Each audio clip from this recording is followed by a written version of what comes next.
তো বন্ধুরা আর একটি সকালের শুভেচ্ছা জানাই সবাইকে। তো চলো আরও নিয়ে চলে এলাম নতুন একটা ব্লগ। তো সারাদিন সঙ্গে থাকো আর পাশে থাকো। এই তো জানালা খুললেই যেন বৃষ্টির কণা, মনে হচ্ছে এই সময়টা যখন শীতের কণা থাকার কথা, এখন কিন্তু প্রত্যেকটা গাছের পাতায় পাতায় আর এই যে গ্রিলে গ্রিলে এগুলো হচ্ছে বৃষ্টির ফোঁটা। হ্যাঁ, আজ রাতেও সেই মুষলধারায় বৃষ্টি এক সমানই হয়ে গেছে। এই কটা দিনে তো বোঝাই যাচ্ছে না ওয়েদারের এতটাই চেঞ্জ। তো বৃষ্টি তো সমানই হয়ে যাচ্ছে, আর আমাদের কাজকর্ম আমাকে তো করতেই হবে, তাই না? খাওয়া দাওয়া, সংসারের যা যাবতীয় আমাদের সিস্টেম যেমন আছে তেমনই আছে, তাই না? তো চলো, ঘুম থেকে উঠে মোটামুটি যা কাজ থাকে, আগে সবার প্রথমে বেলকনির দরজাটা খুললে ওই প্রকৃতির দৃশ্যটা দেখে চলে এলাম কাজের দিকে। ওই জানালাটা খুললে ওই প্রকৃতিটা দেখলেই যেন মনটা একদম যেন শান্ত হয়ে যায়, একটা কেমন যেন মনে হচ্ছে যেন গ্রামে চলে এলাম, তাই না? এরকম সত্যি আমারও মনে হয়। তো চলো, জল ছিল না, জল ভরে দিলাম, জল ভরে তারপরেই গিয়েছিলাম। আমার জন্য ওই রোজ রোজ এখন ওই গরম জল করি, কারণ কাশিটা না হলে কোনোভাবেই বন্ধ হচ্ছিল না। তাই ভাবলাম আচ্ছা গরম জল খাওয়া যাক, তো দেখা যাক কেমন হয়। তাই গরম জলটা খেয়ে 2টা দিন মোটামুটি একদম শান্ত আছি। গরম জল আর এই তুলসী পাতাটা খেয়ে খেয়ে মোটামুটি কাশিটা একটু কমেছে। তাই চলো এই সারাদিনে এই ফ্লাক্সে করে ভরে রেখে দেব জলটা, আর মিশিয়ে মিশিয়ে একটু করে খাবো। তারপরে সকাল সকাল ভাবলাম কি খেতে দেব রিয়াকে, তো টিউশন যাবে দুজনেই, তো চলো ওদেরকে একটু পাস্তা করে দিই। ওই পাস্তাটা খেয়ে দুজনে টিউশনে মোটামুটি চলে যাবে, আর আসবে পরে, আসার সময় তারপরে 10টায় ভাত। আর ঘুম থেকে উঠেই আমার সব কাজ কমপ্লিট করে সবার প্রথমে আগে সবজিটাই গুছিয়ে নিয়েছি।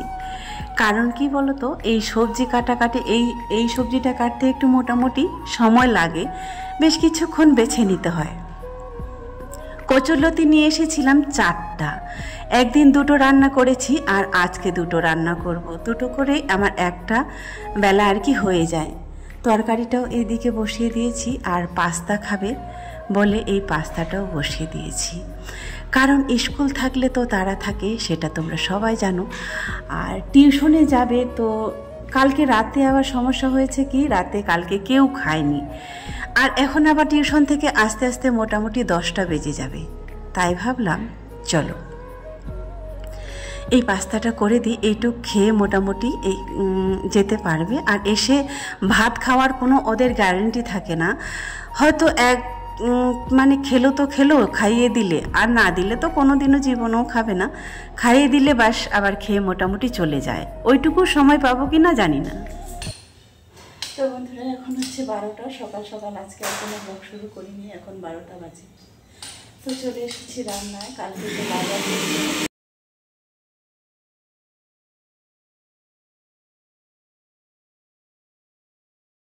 এখন বাজে হচ্ছে কটা,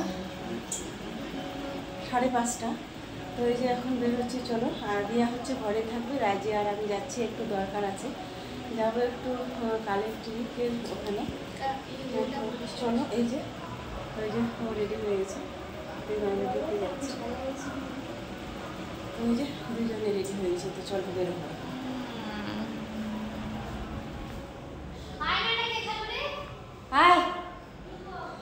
অনেকক্ষণ ধরে ভাবছি বেরোবো বেরোবো, কিন্তু কি বলতো সময় হচ্ছে না, একটু দেরি হয়ে গেল বের হতে হতে। ছোট মেয়েকে নিয়ে বেরিয়ে গেলাম এই রাতের অন্ধকারে। হ্যাঁ বন্ধুরা, সারাদিনই সময় পাই না ঠিকই, তারপরেও যেহেতু আমরা একজন মানে কি বলবো, আমি যেহেতু কন্টেন্ট তৈরি করি, ভিডিও করতে হয়, আর এই ঘরের ভিডিওগুলো দেখে দেখে তোমরা বোর হয়ে যাও। অনেকেই বলো দিদি একটু বাইরে বের হও, বাইরের ভিডিও একটু দাও। আসলে কি বলো তো, আমি একটা ব্যস্ত মানুষ, আর সময় হয় না গো যে দিব।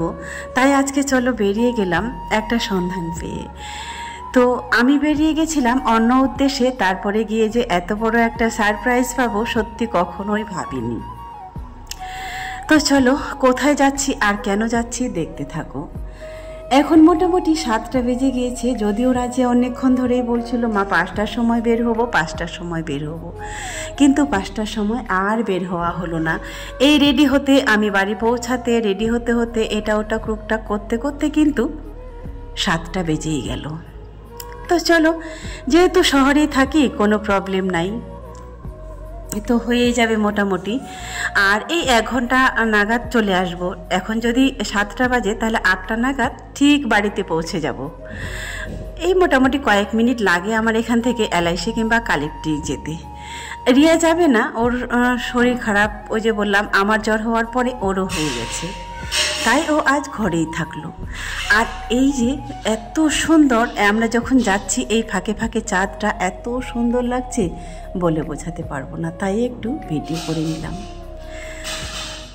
যেতে যেতে ভাবছিলাম যে কতক্ষণে যে পৌঁছাবো, তো তাই এই টোটোয় করে যাব। সবার প্রথমে তো আমাদের লোকেশান LIC, আর বাচ্চাগুলো তো দিনে একবার করে যায় ওর কাকুর কাছে, বুঝতেই পারো। হয়তো কোনো দিন যদি ইচ্ছা হলো যে আমরা মোমো খাবো কিংবা ফুচকা খাবো, তাহলে বেরিয়ে চলে গেল, আছেই তো ওখানে, ব্যাস ওর কাকু দেখলে তো খাওয়াবেই। উদ্দেশ্য হচ্ছে ওদের ওখানেই যাওয়া, গিলে ব্যাস হয়ে গেল। তো সবার প্রথমে আমিও ওখানেই যাচ্ছি, একটু দরকার আছে, তারপরে দেখি কোথায় যাই। তোমরা দেখতে থাকো পুরো ব্লগটা। আসলে লোকে বলে যে পৃথিবীটা গোল, সত্যি পৃথিবীটা গোল, আর দেখতে দেখতে ঘুরতে ঘুরতে যে কখন কার সঙ্গে দেখা হয়ে যাবে, সত্যি এটা আমরা কখনোই বলতে পারবো না। আসলে ভাগ্য এমন একটা জিনিস, সত্যি ঘুরতে ঘুরতে একদিন না একদিন পৌঁছে দেয়। তো তেমনটাই হয়েছিল আজকে। আমার কখনোই জানা ছিল না যে আজকে এই অনুষ্ঠানটা হচ্ছে, ওই দিদিটা এসেছে কিংবা তার সাথে দেখা হবে, এটা আমি কখনোই ভাবতেই পারিনি। তো আসলেই ভাগ্য সত্যি ভালো ছিল আজকে যে এমন জায়গায় পৌঁছে দিল। সবার প্রথমে আমরা LICতে গেলাম। LICতে গিয়ে তারপরে দেখলাম যে না, যে জগদ্ধাত্রী পুজোটা দুর্গাপূজার থেকেও আরও যেন বড় ধুমধাম হচ্ছে। তো দুর্গাপূজার সময় যেমন ভিড় ছিল, সত্যি আজকেও তেমনটাই ভিড়। এদিকে যদিও বোঝা যায়নি, তারপরে ওই LICতে গিয়ে বুঝলাম সত্যি শহরটা এখনও যেন জাঁকজমকভাবে সেজে আছে দুর্গাপূজার জন্য। না, আসলে এটা জগদ্ধাত্রী পূজা। মনে হচ্ছে দুর্গাপূজার থেকে যদিও এটা নাকি বড়, তাই কিন্তু এমনটাই আজকে হয়েছে। তো চলো, রাজিয়া তো নেমেই সবার প্রথমে চলে গেল ওর কাকুর কাছে। তারপরে ও তো ওর কাকু এসে সোজা দোকানে। আগে দুইজনকেই ওর কাছে, যদিও খুব ছোট থেকে বড় হয়েছে, তারপরেও কিন্তু এত বড় হয়ে গেছে এখনো পর্যন্ত ওর কাছে কিন্তু সে ছোটই আছে, বাচ্চাই আছে। সবার প্রথমে কোনো কথা হোক বা না হোক এই দোকানটা এনে বসিয়ে দিবে, কি খাবে খাও। আর আমি বললাম আজকে আমি খাবো না, কারণ আমি দুপুরবেলায় খেয়ে এসেছি, দুপুরেই খেয়েছি তো ভাত, আর খিদা পায়নি। তবে রিয়ার জন্য আবার পার্সেল করে দিয়ে দিয়েছে। আমার বাচ্চাগুলা তার কাছে খুব প্রিয়, বলে বোঝাতে পারবো না এই বাচ্চা দুটাকে যে কতটা ভালোবাসে। তারপরে এই যে এই দিদিটার সঙ্গে দেখা, যারা যারা চেনো তারা অবশ্যই চেনো, দেখেই বুঝে গিয়েছো তাই না? যারা চেনো তারা তোমরা বলতেই পারবে। এই দিদিটা হচ্ছে মধুরিমা একাডেমি ফ্যাশন শোর ডিরেক্টর। সত্যি এই দিদির বাড়ি শিলিগুড়িতে, আগের বারও এসেছিল, যদিও দেখা হয়নি। আর যেহেতু আমিও দীর্ঘদিন শিলিগুড়িতে ছিলাম, সত্যি বললাম যে একটু আগে পৃথিবীটা গোল, ঘুরতে ঘুরতে দেখা হয়ে যায়। তো ওই দিদিটার সঙ্গে আমরা একই পাশাপাশি চেয়ারে বসেছি।